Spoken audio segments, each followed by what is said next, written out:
Welcome to the another episode of Limitless Leadership Podcast. In this podcast, we reveal the stories of real experts, real life stories of experts and how they have impacted many lives. Today's episode is really going to be very special because today I have someone really special with us. I'm not going to share more about her because throughout this podcast, we are going to reveal her journey. So thank you so much, ma'am. You have you have accepted our invitation and you are there for this podcast. Thank you so much.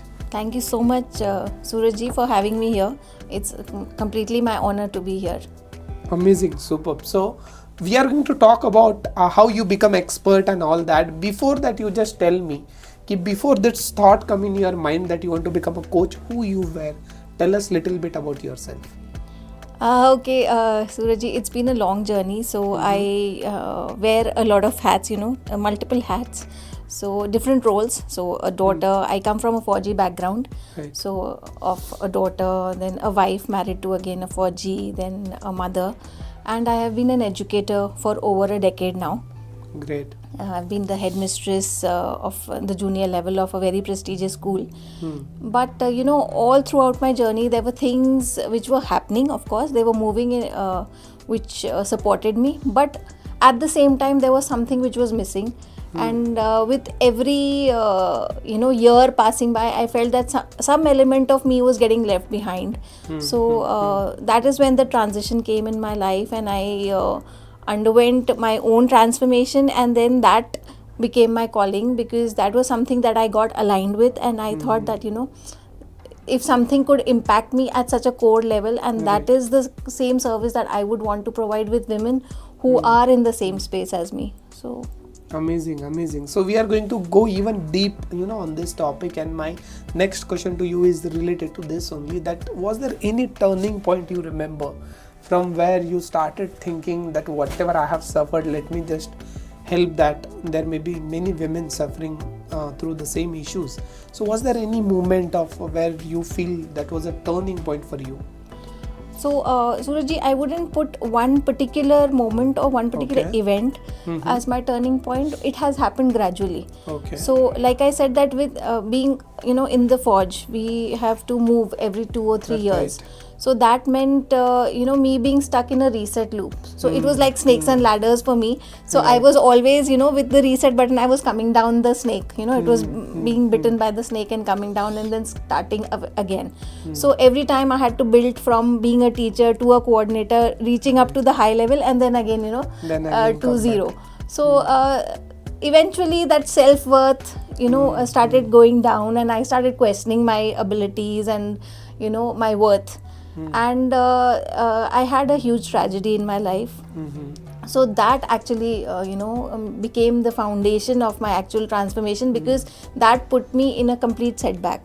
I locked myself up in a shell. It was, of course, an imaginary or an invisible bubble that I had created for myself, and I became a very, very angry, aggressive kind of a person who was irritated at everything, and that was not me. So that was the time that I felt that, some change has to happen. Right. It cannot continue this way. And that is when my unbecoming began actually. Okay, that is how unbecoming began. This is very interesting word. We'll talk about it more. So the same question related to this, you mentioned about tragedy. So what do you think from this transformation, what has happened from that lowest deep moment of your life to till this point? What do you think? What were some of your bigger challenges? So what I say is like tragedy is something which does not leave you. It is always going to be there as part of your life. Now, whether you let it pull you down or whether you move forward with it as, something that is supporting and elevating you is completely up to us. Right. So with my tragedy, what I, that caused me actually to move into my unbecoming, and that is what led me to believe that there are so many others who are stuck in probably the same space or who are facing the same kind of, challenges in their life. Correct. So that's how I should do it. So yes, there were challenges because anytime there is a change in your life, that, and especially I'm talking about women because they are the core, of the family. So the moment there is any kind of change that happens, it affects all those who are Entire around her. family, yes. So yes, of course, it has been uncomfortable. It was not very easy. It has been messy. There have been times which have been very, very difficult, because the moment you start choosing yourself over certain other things or certain other people, it is not taken well, it's not accepted well. Yes. So that was one of the biggest challenges. But then with due course, and when they start seeing the kind of work that you are doing, then they also start adapting and accepting it. Yes, absolutely. But throughout this journey, you said that it was not easy, and even I am sure there not must be readily result coming up. Right. So was there any point in your entire journey of transformation, even the journey of coaching, where you felt, hey, let me just give up and let me just go back to my whatever schedule I was doing, or wherever you were working? It comes not just once, it comes very often. Okay. And that is like, I have given the term of my resistance as Medusa. So Okay. she comes with multiple facets, not just one. So the first time I said no to my son, that I would not be able to help him at XYZ time for certain thing, I felt guilty that Right, how am I doing this, as a mother, I'm not supposed to be saying no to my child. Yes. So that was difficult. Then as a Fauji wife, you are supposed to be available for a lot of commitments. Yes. So when you start doing something else, you are taking a step back from those responsibilities. Again, it's not perceived very well. Right. So that perception, that public perception that, why is she not able to do it? Because it becomes a part of your responsibility, though you are not wearing the ranks. Right. But when you are there in that organization, there are certain responsibilities which come with the job, and I have been happy to do them. But then, of course, taking a break from them was something which was not perceived well. So that was it. And then again, at the family level, to say that, okay, now I'm going to be doing this. So is something again that, because there have been a lot of shifts and resets happening, so for them to take something seriously, that okay, now she wants to do this, so is she really going to be serious about it, or so that was another challenge that I had to face. Okay, so what some of the mindset shift you did in you to to be consistent on this journey of your transformation? So initially when I started, at the grassroots level, it feels that whether you are going to be able to bring those changes in you or no, because these are not something that you read out of a book and it happens. Right, it is something that you have to kind of embody, and you have to make it a part of your lifestyle. Yes. How we have a routine of morning brushing and everything. So similarly, whatever you are practicing, whether it's your morning ritual, whether it's your your sessions, or whether even if it's posting on social media, Right. it has to be a part of you, your routine. Yes. So that is something that takes a lot of effort Right. on a person's part. Right. Yeah. You have mentioned about so many different habits, getting up early and creating content and all of that. So throughout this journey of your past 2.5 years and 3 years, which are those top 3 habits which has helped you in this process of becoming a coach? Yeah, so that's actually a very good question. So the first is discipline. So by discipline, there are a lot of elements to it. One being consistency. Right. So we do hear the word a lot, especially when you are trying, maybe in fitness you are trying to do a diet, or Yes. you're wanting to go to the gym. So we keep hearing that you need to be consistent. Yes. But what I have learned in my journey is consistent. It doesn't mean that 100% on all the days. It could be even 70 or 75% of what you have targeted. So if I have Right. 10 things to do in the entire day, so even if I'm able to achieve 7, that is me being consistent. Right, absolutely. So that is one thing. Then second habit is that make imperfect moves. Just take action. Don't wait for that perfect reel or that perfect moment to come. Yeah. Just start somewhere. Right. So that that nudge or that push is required. So that was another thing. And third habit that helped me was gratitude. A lot of gratitude for myself. So we do have a lot of gratitude for our families and where we are and what we have in our life. But as individuals, we forget to thank ourselves for who we are or what we are doing. So that self-gratitude as a habit has really helped me, because it helps see me in a different perspective. Right. Absolutely. So rightly you have mentioned about all those three things, and guys, whoever is watching this, what she said is about not taking a perfect action and be casual to you. What happened with us, we decide 10 things together. True. And then we decide whether we are successful or not on that 10 thing. True. Okay. Yes. So 7 is also a success. Okay. That's true. So Yes. keep this thing in mind, and those 3 habits are awesome. So throughout this journey, was there any mentor, or what do you think, what is the role of a mentor in your life as a coach? Yes, I did have a mentor, and I am very deeply inspired by Mr. Jack Canfield's principles, and that is what I imbibe also in my journey that I undertake with women. So that is one, and the inspiration I draw from him is because the very first principle is to take responsibility Yes. of yourself, of your life. Right. And that is the basic. If you can understand and if you can absorb that does half the work. Yes. So that is very Absolutely. important. Mentorship definitely is very important for anybody, because many times we feel सब कुछ available है internet पे. हम exercise भी करते हैं, हमें लगता है सब कुछ all the reels, all the videos are available, we can do it, but how many times do you actually do it? So a role of a mentor is not just to come and give you a lot of theory, or just make you do some exercises for that 1 hour or 2 hours that you are with your mentor. Right. It goes much beyond that, because he or she becomes your accountability partner. Yes. So they get involved in your life on a daily basis, and they are kind of pushing you, motivating you to actually achieve what you have started the journey for. Yes. So that particular element of being accountable to your mentor is very, very essential. Absolutely, and you are fortunate enough to have such a great mentor, and I have studied about him a lot, and the point he talked about responsibility, I mean, that is the baseline on which he has built everything. Yes. That is so amazing. So throughout this time and all, you have also mentioned about consistency. What were some of your own practices that helps you to be consistent in whatever you do right now? Okay, so yes, being consistent is a very challenging thing. So to actually push yourself out of bed to do certain things. So like I said, a mentor really helps you. So Right. if not that, then have a person, to have that one person who is going to keep motivating you and who is your cheerleader, not Right. somebody who is pulling you down. So if you have somebody in your life who can actually be encouraging, so that really helps, and that helped me.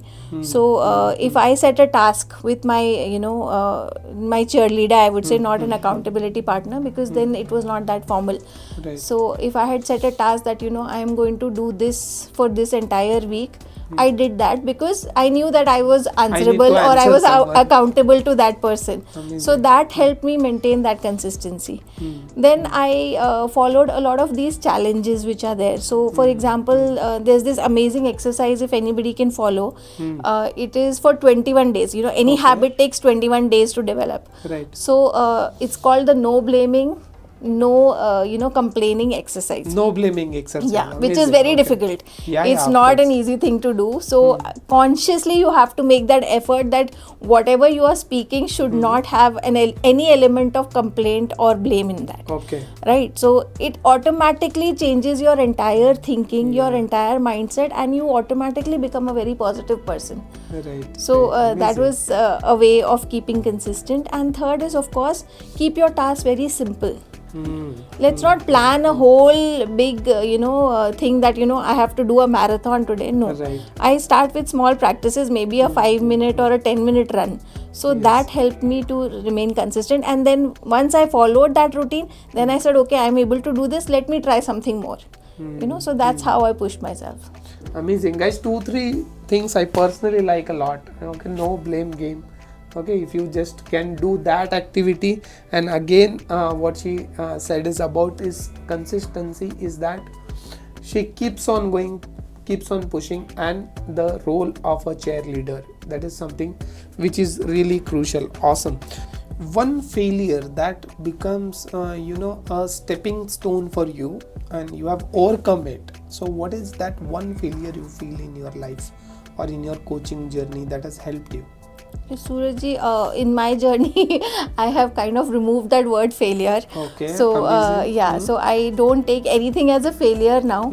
It is all a learning experience. Okay. So you might have heard, this a lot of times that Edison, when he was making the bulb, Yes. he developed I think 262 ways of not making a bulb. So Right. those were not failures. Yes. Right, he developed the other methods. So similarly for me, there was an instance when I had just started off and I planned a webinar and everything. So it just so happened that nobody turned up. So but I don't take it as a failure, because then I went back and I studied the plan, that where was it that I went wrong, what was that element or the link which was missing. I went and examined everything, I analyzed it, and that is how I built on it for the next time. Amazing. So everything is a learning experience as far as I consider it. Absolutely. So what do you think about limitless? So this is my one of the question I always ask everyone, that what was in your life was that moment where you felt कि ये नहीं होने वाला है, this is not going to happen, and it has happened with you, and you felt you yourself got surprised about it, and I call it a limitless moment in your life. Okay, so what is the moment in your journey of transformation which is called a limitless moment of your life? So interesting question again, Yeah. Surajji, because limitless is actually a very powerful word. Yes. And we underestimate it most of the times, because we have formed this opinion or this image of our potential in our minds. Right. So we think हम इतना ही कर सकते हैं. Yes. Right? So limitless, according to me, is taking those extra 1,000 steps when your 10,000 are done. Right. So हमारे 10,000 of the day are done. So उसके बाद आप जो extra 10,000 आप 1,000 ले सकते हैं और लेते भी हैं. That is limitless. When you're walking past beyond the finish line. And for me, yes, like I said, I'll again go back to when I had just started. So when the subsequent webinars that happened, so I used to be very nervous. Right. And I felt, whether I'll be able to handle all the Q&As. I was very, scared of Q&As. Okay. How am I going to handle that? But the first time that it happened very naturally. It went off very organically, and it just comes to you. So you don't even realize that you have that knowledge, you have that experience with which you can help people. So it's just that the limitations we set for ourselves. So Right. just pushing beyond them is what is limitless. And I think you are the guru in that, right? Yeah. I always talk about that, when you push yourself a little bit, and that is called limitless, and people get real breakthroughs in that zone where they Correct. break their comfort zone and reach to that margin of which you said 1,000 more steps. Yes. Already you have done your 10,000 and that 1,000. Amazing, superb. So you tell me, what are some of the offerings now that you are offering to your target audience, and how you serve them, how your funnel goes, your current offering now. I really want to know about it. So Surajji, very soon, as in I am already offering one-on-one sessions. Yeah. Okay. So I do a lot of consultations on a one-on-one mentor-mentee level. Right. So that is what I offer, and I have my 3-day boot camp, which I schedule every month. So the next one is going to happen very soon. So definitely, if anybody wants to reach out, I can share the details of that also. And what are some of the challenges you address in this, and who is the right target market for it? So I'll go with the target first. So the target, mainly the primary target that I work with are women.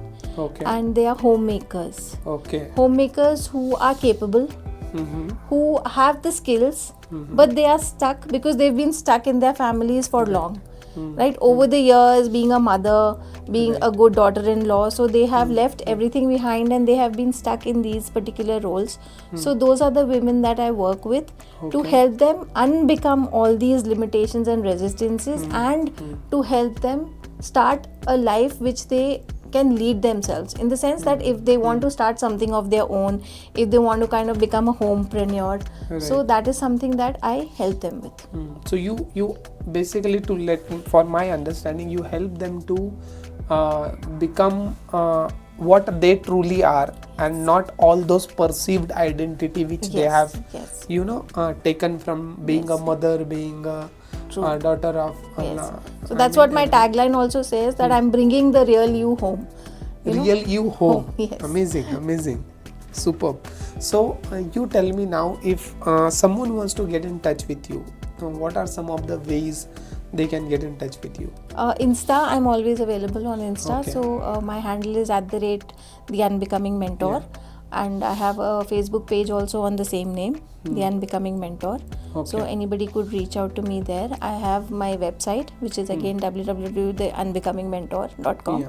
So these are the ways that they can. Yes, they Don't can worry, reach out guys. to We'll me. share all those links in the description box, and you can connect with her, and you can get her service and get the help. And whoever you think that may be your mother, that may be your sister, or that may be anyone who need this help, go and help them. They have done so much for us. Let's do something for them. Amazing. So with this, what do you say? What are some of the common mistakes that new age coaches do? What are those mistakes you believe?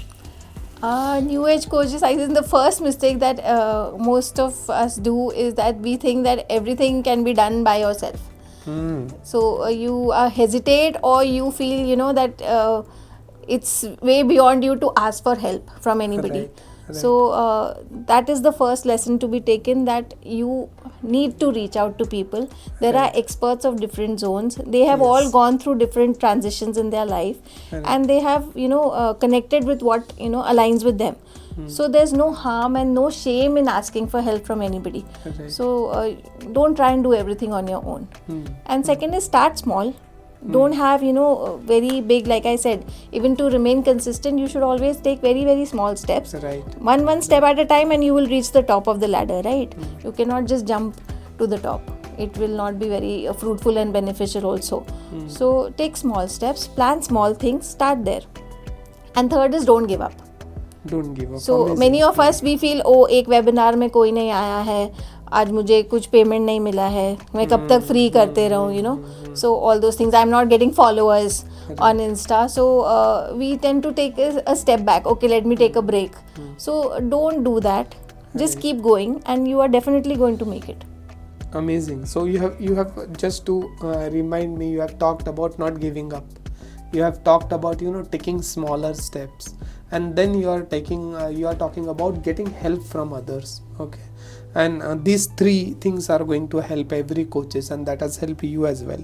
So what is one, if I ask you only one advice which you wanted to give all those people, those who are watching this podcast, or who may be a coach or want to become a coach, what would be one single piece of advice you want to give them? So you need to connect with yourself, and firstly ask yourself, is that truly something that you want to do? Right? Don't go into it just because everybody is doing it. Right. Or it is the trend of the season. So firstly, what exactly at the core level, what is it that you want to do? What impact do you want to bring? Right? So, and you should be prepared that coaching is an ever learning journey. Right. So the learning is never going to stop. It's going to Amazing. continue, Yes, right? yes. So these are the things that if you are okay with and you are comfortable, then you should definitely Then this is go, for you. because this is the most beautiful profession that anybody can pursue. Because yes, money, of course, we all look at money, Correct. but the impact and the the change that it brings about in your a student's life that you are coaching, that is your real reward. So money definitely comes, and it comes as a byproduct. Initially you feel also that guilty while taking money, ki okay, somebody is having a problem, how can I charge them? But then of course that's a part and parcel of it. Eventually as we grow, we learn that to be taken seriously, or for the client to do things seriously, there has to be an element of money to be attached to it. Yes. It is bring accountability, and I always say that in my community also, I always say that the amount of money which we are getting from coaching, I believe this is a blessing money. Right. This is not money which is earned by selling any other product or giving random services. Right. Because we are helping someone to become better in their life ultimately. Correct. Yes. And the impact, or the what you said about impact and the benefit what he or she is going to get, that we cannot count in terms of money. True. So I call it a blessing money. Yes. So whatever we get, That may be a small, that may be a big. It's a blessing money, That's and that is what we should enjoy. So finally, I will just ask you some series of questions, and I want you to answer in one word. Okay? So we I'll call try. it a rapid fire. Just Okay. few questions. Okay? What success means? Uh, Anything small that I'm able to achieve. For example, posting a reel. That's success to me. Anything that is small. Yes. Amazing. One habit you can't live without. Okay, so this is something that I'm not relating to coaching. So my cup of tea in the morning. The biggest strength you have. My family. One book that has changed your life. The Secret by Rhonda Byrnes. Fear or faith? Faith, definitely. Money or impact? Impact. One word which you believe your journey speaks about. Unbecoming.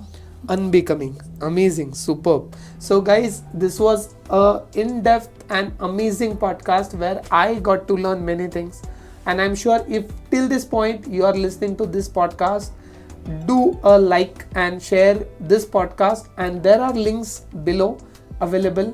Go and check out on her Instagram, on her wherever, website, everywhere, and help every mother and every sister, whoever is coming in your connect. Okay, so thank you so much for watching this. Thank you so much, ma'am, for Thank giving you so us much time. for having And me here. It has been really great. amazing. Thank you so much, guys. See you in the next episode. Thank you.